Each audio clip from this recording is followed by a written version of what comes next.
occupés. Le samedi, ils magasinent, avez-vous vu leur triste mine? Avant d'aller voir les amis, il faudra leur téléphoner. Il y a un temps pour chaque chose, la vie allez, ce n'est pas rose. La fin du monde est à 7 heures. Le ciel s'est enfin mis d'accord, éliminons de l'univers la race humaine par la mort. La parole est à Jupiter, envoyons donc un météore sur cette engeance que j'aborde, sauf sur Gertrude que j'adore.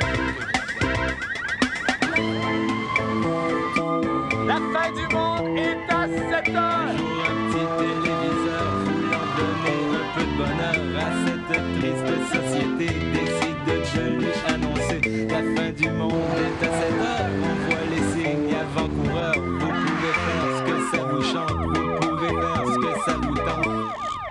Mardi 3 février 1998, des alpinistes pour déneiger les toits. Là-haut, sur la montagne, il y avait un vieux chat. Ah, puis oublie ça, il est tombé en bas de la couverture. Boycott du rappeur MC Solar à Thetford Mines. Excusez, je voudrais pas prendre de votre temps, là, mais j'aurais juste une petite question, juste de même. Who the fuck is MC Solar? Et Monsieur Marc Laurando, mon Dieu, arrêtez cet homme, il a un contenant de Jiffy Pop prêt à éclater sur la tête.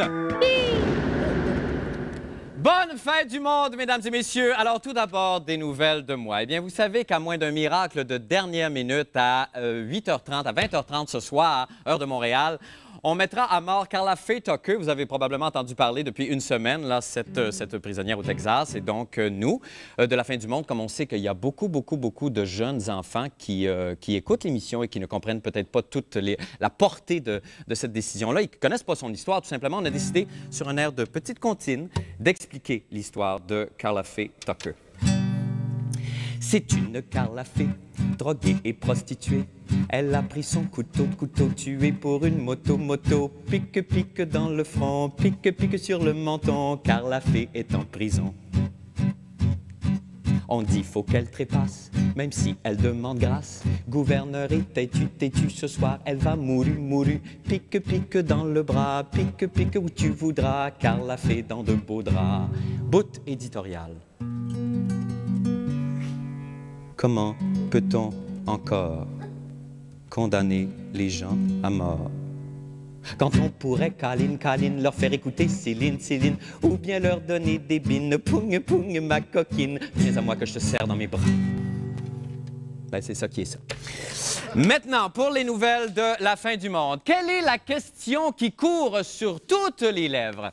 Les États-Unis attaqueront-ils l'Irak? Non. Oh. Bill Clinton a-t-il ou pas fait le whoopie-doopie-lie avec Monica Lewinsky? Non, la question de l'heure est, faut-il ou ne faut-il pas déglacer son toit? Et s'il le faut, quelles sont les précautions à prendre? Faut-il mettre un préservatif, des chouclaques, un pince-nez, des mitaines de four? Autant d'interrogations inextricables. Pour nous aider, Jean-René Dufort, la Heidi des Basses-Laurentides, est allé demander à des alpinistes comment s'y prendre quand on veut déneiger son toit. On regarde ça. Les récents accidents impliquant des Québécois qui sont pétés la gueule en déneigeant leur toit nous font comprendre une chose. Ce n'est pas une tâche facile et c'est souvent très dangereux. Sommes-nous prêts, sommes-nous capables en tant que peuple de déneiger nos toitures? Allons voir auprès d'experts.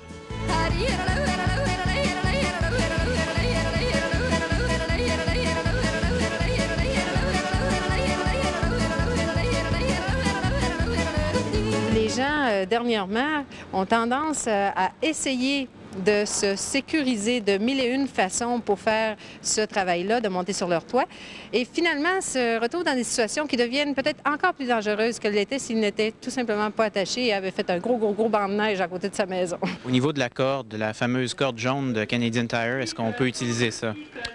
À ses risques et périls. Il y en a qui pensent qu'ils sont en sécurité parce qu'ils se sont attachés après quelque chose qu'ils croyaient sécuritaire, mais finalement, cette affaire-là leur tombe dessus, ce qui devient encore plus dangereux. Ensuite, les gens, bien, ils disent OK, mais je vais me faire un beau nœud autour de la taille. Qu'est-ce qui arrive? On se retrouve suspendu après une corde qui va peut-être nous étouffer, nous casser des côtes ou quoi que ce soit lors d'une chute. On a des cordes en haut, on s'attache.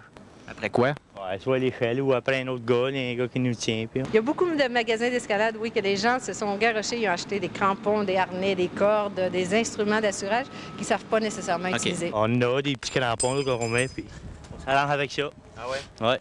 Eh, Seigneur, que c'est précaire. Tout ça, on va rejoindre Jean-René Dufort sur le toit d'une magnifique entreprise à TQS. Bonsoir, Jean-René. Salut, Marc. Comment vas-tu? Ça va très bien. Je pense que ça coule sur ton bureau. Oui, c'est très probable. Oui. Alors, il y a beaucoup de gens, évidemment, on n'insistera jamais assez sur les mesures de sécurité à prendre avant d'aller déneiger son toit si on veut le faire soi-même, absolument. Et tu sais ce qui est surprenant? Tous les magasins d'escalade, d'alpinisme ont été dévalisés cette dernière semaine. Il ne reste plus rien. Et ça fait un peu freaker nos amis spécialistes parce qu'ils disent ne faites pas ça si vous n'êtes pas un expert. Laissez ça à des professionnels. Oui. Bon, ça fait peur un peu parce que les professionnels que j'ai vus aujourd'hui étaient équipés d'un pick-up, une échelle et d'une tuque des expos. C'est à peu près tout. Donc, au moins c'est rassurant parce que s'il y a quelqu'un qui se pète la gueule, ça sera pas vous, mais c'est à peu près tout. Bon, ben c'est le meilleur conseil qu'on peut donner. Merci beaucoup, Jean-René Dufort. Merci, ça fait plaisir. Merci. On s'en va faire une petite pause et on revient avec la fin du monde. En bref, restez avec nous. La fin du monde est à 7 heures.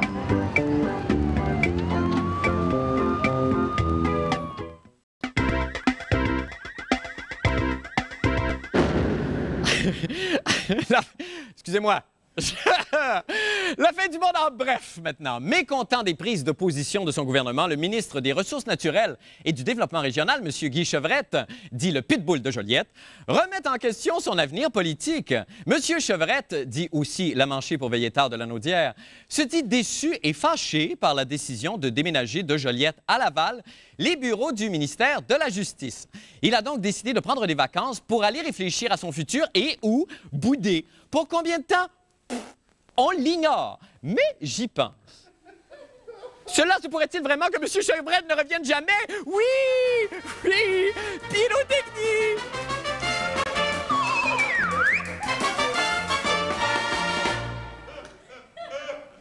C'était une idée extraordinaire.